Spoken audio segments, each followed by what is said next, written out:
नमस्कार दोस्तों, मैं महिमा आज आपको सुनाने जा रही हूँ हिंदी साहित्य की जानी मानी लेखिका अंजना वर्मा द्वारा लिखी हुई कहानी सौदा। जाड़ों के दिन थे। एक खपरेल मकान के आंगन की दीवार की नौनी लगी ईंटें जगह जगह से झड़ झड़कर अपना अस्तित्व खो चुकी थीं और दीवार में कई जगह छेद बन गए थे। इसी आंगन के एक कोने में गुनगुनाती पीली धूप रूमाल की तरह बिछी हुई थी, जहां खटोला लगाकर राम अवतार की बीबी ने अपनी गोद की बेटी मुनिया को सुला दिया था। वह आराम से धूप में सो रही थी। राम अवतार की बीबी आंगन के बाहर चापाकल पर बर्तन धोने चली गई थी। बच्ची के पास एक लाल कलंगी वाला सफेद मुर्गा चर रहा था। इसी के भरोसे उसने अपनी बिटिया छोड़ी थी कि वह रखवाली करेगा।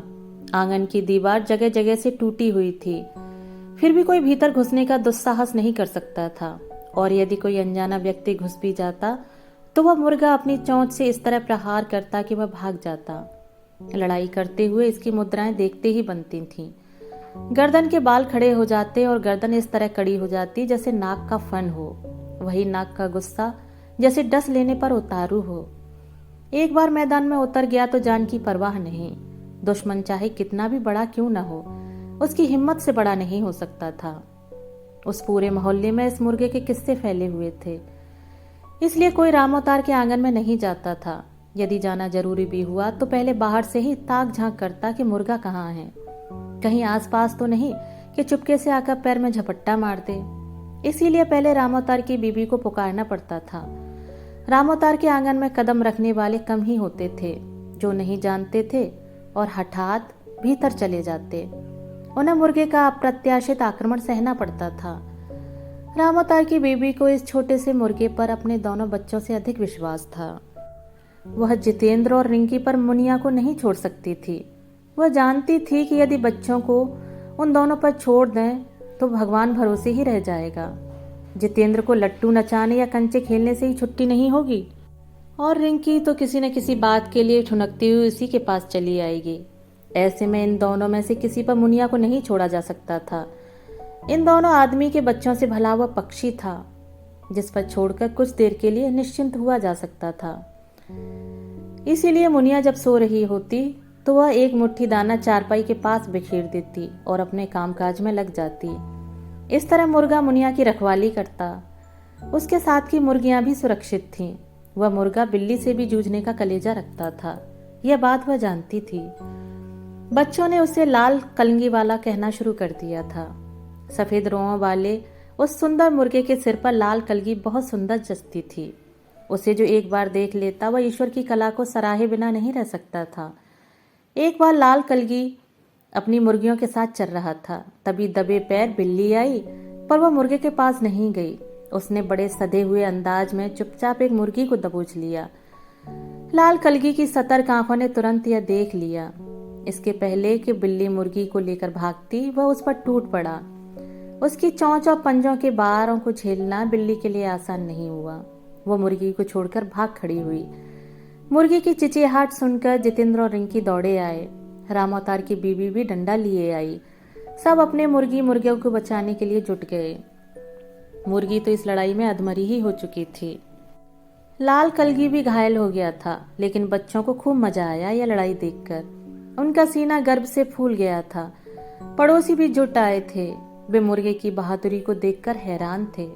राम अवतार की बीबी सोच रही थी कि आज मुर्गी बच गई, नहीं तो अंडा देने वाली मुर्गी आज खत्म हो जाती। वह तुरंत अधमरी मुर्गी के उपचार में जुट गई। बच्चे प्यार से लाल कलगी को गोद में उठाकर सहलाने लगे थे। रिंकी दौड़ कर कटोरे में पानी ले आई। बिल्ली ने जगह जगह से लाल कलगी को नोच लिया था। वह उसके पंख नुचे शरीर का खून धोने लग गई। इस लड़ाई में अपनी जान की बाजी लगाकर विजयी हो चुका लाल कलगी भी जोर जोर से हाँफ रहा था। इस घटना के बाद से मोहल्ले भर में लाल कलगी अपनी बहादुरी के लिए और भी मशहूर हो गया था, पर लोगों के दिल में उसका डर अब कहीं अधिक हो गया था। अब पड़ोस की औरतों ने अपने बच्चों को मना कर दिया कि वे राम अवतार के घर में खेलने न जाएं। क्या पता वह खूबसूरत और खतरनाक मुर्गा मासूम बच्चों की आंखें ही फोड़ डाले। पड़ोस की औरतें जब राम अवतार की बीवी के मन में भी मुर्गे का डर बैठा देना चाहती थीं।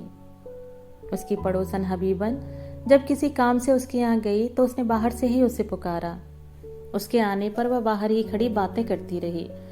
जब चलने लगी तो सहसा रुककर बड़ी बड़ी आंखों की पुतलियां अगल बगल घुमाती हुई धीमी आवाज में बोली, जैसे कोई बहुत बड़ा रहस्य खुल रही हो। सुनो, तुम्हारा वह मुर्गा कहाँ है? यहीं कहीं होगा, रामावतार की बीवी ने लापरवाही से कहा। देखो, उस पर विश्वास मत करना, आखिर है तो जानवर ही, क्या पता मुनिया को ही नौच ले, हबीबन बोली। रामावतार की बीवी मुस्करा पड़ी और उसने हाँ में हाँ मिला दिया, पर भीतर ही भीतर उसे विश्वास था कि लाल कलगी ऐसा कभी नहीं कर सकता है।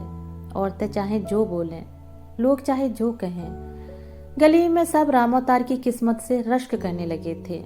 क्या किस्मत है इसकी, पहले एक मामूली रिक्शा वाला था, रिक्शा चलाने में उसे इतनी कमाई हुई कि उसने अपना रिक्शा खरीद लिया, अब कई रिक्शों का मालिक बन बैठा है। वह कभी दीन रिक्शा वालों में से नहीं रहा जो रिक्शा खींचते खींचते यक्षमा के शिकार हो जाते हैं और उन्हें दवा के लिए भी पैसे नहीं जुटते। यह बड़ा खुशकिस्मत है कि जिस काम में हाथ डालता है उस काम में उसे फायदा ही फायदा होता है। जब एक अदना मुर्गा खरीदा तो वह भी किसी अल्सेशियन से कम नहीं निकला। वाह रे वाह। पिछले साल रामावतार की बहन आई थी। कई सालों के बाद भाई के घर आना हुआ था। भाई के किराए का खफरेल मकान देखकर ही चेहरा खिल गया था। हुलस कर आंगन में घुस गई। फिर तो इस लाल कलगी ने खूब स्वागत किया। घबराकर वह चिल्लाने लगी, भाभी भाभी। हल्ला सुनकर रामावतार की बीवी दौड़ी आई। उसने जब मुर्गे को पकड़ लिया तो उसका आक्रमण थमा। इस घटना के बाद से मुर्गे का डर उसके मन में ऐसा समा गया कि वह आंगन में भी अकेली नहीं बैठी। हालांकि मुर्गे ने जब उसे घर के अन्य लोगों के साथ खाते पीते उठते बैठते देखा तो पहचान गया, लेकिन रामावतार की बहन का भय दूर नहीं हुआ। जितेंद्र और रिंकी विश्वास दिलाने की कितनी भी कोशिश करते, सारी कोशिश बेकार जाती। जितेंद्र कहता, बुआ यह नहीं काटेगा, यह देखो मैंने इसे पकड़ रखा है, और वह उसे पकड़कर गोद में ले लेता। पकड़े जाने पर वह कितना सीधा और प्यारा लगता था। परंतु रामावतार की बहन ने कभी मुर्गे पर विश्वास नहीं किया। जब वह अपनी ससुराल लौटने लगी तो भाभी से बोली, भाभी अब जब तक मुर्गा रहेगा मैं तुम्हारे यहाँ नहीं जाऊंगी। मुझे भगाने के लिए शायद तुमने इसे पाल रखा है। रामावतार की बीवी ननद की इस बात का क्या जवाब देती, मुस्करा कर रह गई। लाल कलगी जब सीना निकालकर बांग देता था तो देखते ही बनता था। जितेंद्र और रिंकू को लगता कि उनके मुर्गे जैसा मुर्गा किसी के पास नहीं है। वे उसे दूसरे मुर्गों से लड़ाने की योजना बनाते रहते। जितेंद्र के साथियों के पास भी मुर्गे थे। वे लाल कलगी को छोटा दिखाने के लिए अपने मुर्गों की तारीफ शुरू कर देते। अनवर कहता, मेरा मुर्गा चितकबरा है, ऐसा सुंदर चमकता है कि पूछो मत। उदित नारायण क्यों चुप रहता? वह कहता, अरे मेरा मुर्गा लाल है और खूब तगड़ा। जितेंद्र को भी तैश आ जाता। वह कहता, अरे तुम्हारे मुर्गों की ऐसी तैसी, मेरे मुर्गे के सामने पिद्दी हैं सब। उसे दिन रात लट्टू नचाने की आदत थी। हथेली पर लट्टू नचाते हुए कहता, ठीक है, दोनों से लगाता हूँ बाजी, तेरे चितकबरे से भी और तेरे लाल से भी। बोल लगाता है बाजी, चल ला अपने मुर्गे को लड़ाकर देख ले मेरे शेर से। यह सुनकर दोनों कन्नी काट जाते। वे जानते थे कि उनके मुर्गे लाल कलगी से टक्कर नहीं ले सकते हैं। ऊपर से चाहे वे सब लाल कलगी को जितना भी छोटा दिखाने की कोशिश करें, भीतर भीतर उनका मन कहता कि काश उनके पास भी एक ऐसा तंदुरुस्त और खिलौने सा सुंदर मुर्गा होता। उस दिन रामावतार की बीवी इत्मीनान से बैठी रगड़ रगड़ कर बर्तन साफ कर रही थी। लकड़ी के चूल्हे पर चढ़े हुए बर्तन जल्दी साफ भी नहीं होते। जाड़े का छोटा दिन खाना पकाते और खाते ही बीत जाता है। उसमें 3 छोटे बच्चे को देखना। जितेंद्र को स्वयं अपना सब काम कर लेता है, लेकिन रिंकी अपना काम नहीं कर पाती है, उसे भी देखना ही पड़ता है।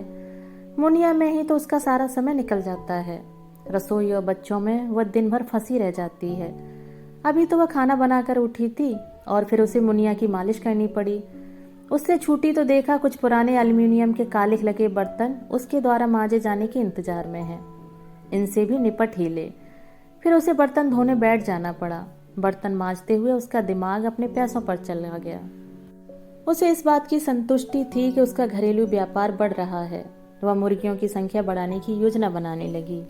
होठों से बुदबुदाती हुई मिट्टी सनी उंगलियों पर अपने जमा किए पैसे जोड़ने लगी।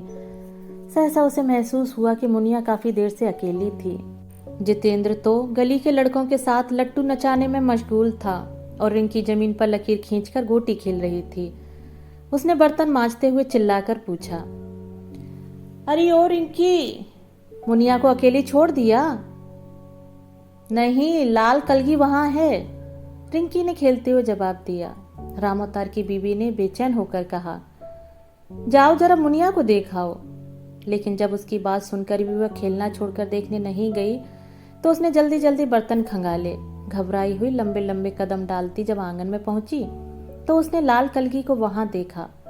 देखकर थोड़ी आश्वस्त हुई, परंतु उस मुर्गे का ही क्या भरोसा, कहीं उसे ने बच्चों को नुकसान पहुंचा दिया हो तो। उसे हबीबन की बात याद आई। उसने चारपाई पर झुककर मुनिया को गौर से देखा। उसके चेहरे पर कोई खरोंच का दाग नहीं था। मुनिया मीठी नींद में सो रही थी। एक नजर मुर्गे पर डाली। लाल कलगी पास में ही झाड़ियों में से कुछ खोद खोद कर खा रहा था। रामोतार की बीबी के होठ अनायास मुस्कुरा उठे। सच, ऐसा मुर्गा जिस पर अपने बच्चों से अधिक विश्वास किया जा सकता था। उसकी सारी घबराहट दूर हो चुकी थी। वह शांत होकर बर्तन संभालने लगी। आज 1 जनवरी थी। आपस में सभी नव वर्ष की शुभकामनाओं का आदान प्रदान कर रहे थे। चारों ओर घना कोहरा छाया हुआ था। ठंड भी काफी थी। नए साल की पहली तारीख इस कोहरे और ठंड के कारण सबको और भी प्यारी लग रही थी।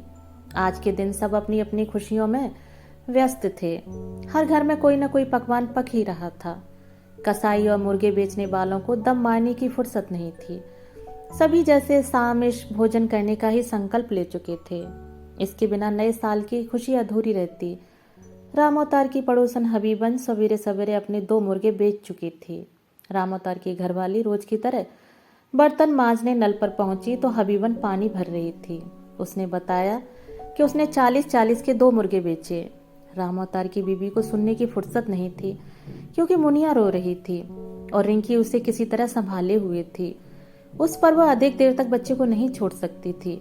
तभी रामोतार का साथी सुखलाल आया। वह चुपचाप बर्तन धोती रही। सुखलाल ने कहा, भाभी, अपना मुर्गा बेचेगी?